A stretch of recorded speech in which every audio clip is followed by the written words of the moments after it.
Donazioni agli ospedali, istituti di cura e alla protezione civile.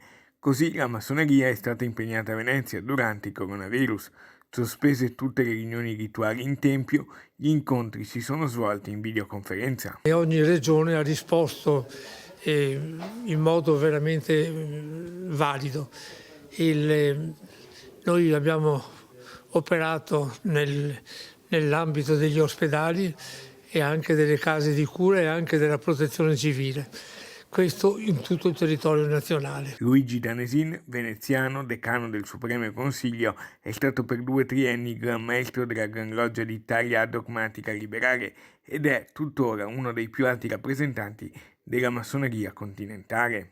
Noi portiamo avanti questo nostro programma, stiamo sempre allerta per vedere ogni evenienza e sembra che i risultati siano veramente di una certa portata.